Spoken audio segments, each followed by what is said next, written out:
And there it is. This was the final trophy I needed for the platinum, which was finding the plane, and before this finding the shipwreck as well. And yeah, I'll give a little bit of a tip around that in a moment, actually. But I just thought I finally finished Raft. I got my platinum. I'm done with this game because trophies like these, unfortunately, always kill the love for games when it's RNG based. I always dislike, like, I understand that the devs probably include these islands to increase the length of the game. You know, there's a 2% chance that they spawn, but then you should be playing games because they're fun to play, not because you're waiting on luck to get a trophy. So it kills your love. I love this game so much, but by the end of it, it has killed a lot of love I have for it, unfortunately. But it's still a good game, still the experience. I played it with friends and we had such a time. So message at devs and to any devs who do games, please don't make RNG trophies. It's nobody likes them. It's never fun. And with that, let's look at my raft itself. And I say my raft, it's our raft. So me and my friends made this. And I'll give a little bit of a tip on the finding the boat and the plane. I was looking at Reddit comments. I was, searching for guides on how to get it. Everyone said it's luck based, it's 2%. But a lot of people said, oh, you just have to drift.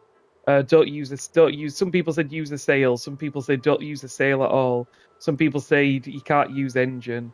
Some people say you can only get it in the early game. Well, this raft is the end game after the main story. Everything's upgraded, and I use the engine. And I'll tell you what increased my odds exponentially. It was using a tower. So that tower up there, what the strategy is get yourself a pair of binoculars.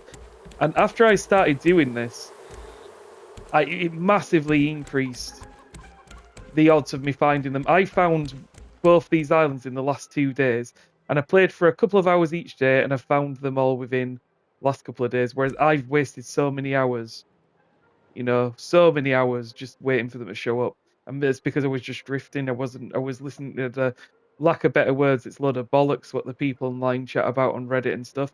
You can use your engine, you can use whatever, you can play at any time in the game. They show up. So my tip is build a tower that's quite high, get on the top, use your binoculars, and what all you're doing is as you're sailing, you're just looking out onto the horizon. Looking out onto the horizon. As soon as you see the shape of the island, and the boat island is very easy to spot. It's got a little flag on it, so you know that you've seen that one. This one's a bit harder to spot, but again, you're just looking for this little spire, very small island, little spire in the middle, and you're looking for reeds in the water. And essentially, once you spot that shape island, sail on over to it, or use your engines, and there you go. And I wish you the best of luck getting it. But also, as a bit of a mini guide to that, let's also do a little bit of a tour of the raft. So, the raft. As I was saying, me and my friends did this, and we're absolutely massively proud of it. So let's have a look around. Well, at the front, catchers, you see they fill to the brim. Don't even need to empty them anymore. I use this essentially as extra storage because you just build it all on. Build these as early as you can in the game. You won't have the metal to protect them from the shark, but it still collects so many resources as you sail, and you can just empty these constantly and get really, really good supplies. We then have over here a little garden. So we've got beehives. We've got this scarecrow, which is an invincible scarecrow. You get them from the merchants. Keeps away the seagulls permanently. Just some crops growing. We used to grow bigger crops and, watermelons and all that, but we don't need them anymore with the food resources that we got.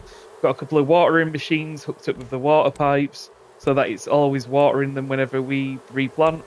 And then just some fridge and chests, so honey and eggs that we use for crafting. Then we have under here, we've got the crushers to create trash cubes, which is currency. The little paint dispenser here, so that you can make paint as the raft moves. This is llama land. I get they're alpacas, but you have to call it something funny. Yeah, this little farm, we've got plenty of grass, different animals. We've got these are the boys laying the eggs. We've got plenty of wool that we get off these alpacas. And a goat as well, though we didn't use the goat's milk all that often. But this is a little farm we've got here, so we keep the animals contained. There's another egg as we speak. We have, going down here, a little sit-out area. Play a bit of noughts and crosses, tic-tac-toe if you're American. You can see here the number of tiles on the raft. Crafting bench.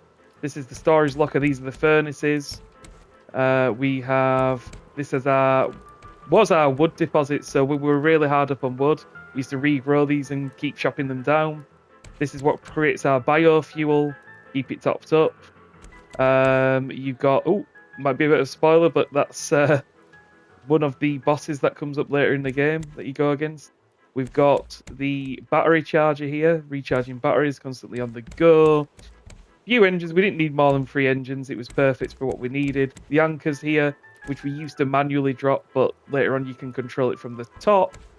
This is our seagull farm. So when the seagulls land here, you can kill them for meat or harvest the feathers. A little bit of a piano. We have the water dispenser here, so this keeps bringing water, so you don't have to keep refilling it. You can refill our canteens, and also it hooks up to all the water machines all around the raft, keeping all the plants watered. This is our little sit-out cafe. We can sit here, have some food. Bruce over there watching over us, and the tiki pole, which is part of the platinum. This here is Tyre's hut, or Tyre's tacos, as it says. Tyre, one of my friends on here, was pretty much never left this hut once it was built. She absolutely adored being in here, and she was the responsible for keeping us all fed. She'd be in here, she's cooking away, got a couple of grills on the go, boxes and boxes of meals and foods. You got the different cooking stations here as well, smoothie station, all the recipes. That's so she can go fishing. So she can go fish on that as we move. And it's all there, self-sufficient within here. Shut up that. Under stair storage, we kept trash cubes in here. A few of those Bitcoin-like things as well. The ladder goes up to the very top, which is where we control the raft from. But we'll go in through the ground floor as well to show you that. In there, keep it tidy. Raft, sweet raft. This is our storage chambers. So just various things. We've got different materials stored up. All the blueprints from the game. You know, I did it up with little bits and bobs. We never fully painted it or did the cosmetics, but it was getting a bit long in the tooth towards the end. More understairs storage. We'll come on up to here, and with this is the living quarters. So we've got all the developer paintings on the wall there, which is one of your trophies. This is your bathroom. Close the door. The wardrobe, so you can change your outfit. The bed's there. There were only 3 of us on this raft, so we only needed the 3 beds, but there is a spare out on the deck. Now up here, this is where we control everything from. So we've got, of course, the scanner. Takes us towards the different story islands. Originally, we had this here, which is the sail, so we could control the sail and look out from around. The different antennas. Storage just for the compass and things you don't really need with you, but it's good to have for direction. Flags obviously giving wind direction as well. And then up here where you're going to steer from, so you can, you know, steer around and look out and see where you're going. You can see the catches there. So there's a bit of a width kind of understanding of how wide the raft is. You've got the different arms. And this is, of course, being the controls for the actual anchor. We can lift anchor. We can change direction going forwards or reverse, and we can start the engine itself, as you can see. That's it. That's it in a nutshell. Really proud of this raft. It's not as big or fancy as a lot of people's rafts, but I think it's got a lot of character and a lot of effort we put into it, and we did really enjoy the story. It's just the grind for the trophies, digging up the tiki poles, digging up the developer paintings. Those you could cheese to a degree, reloading it till you get the things you wanted, but the actual finding 2 islands was just insanely grindy and unfun to do.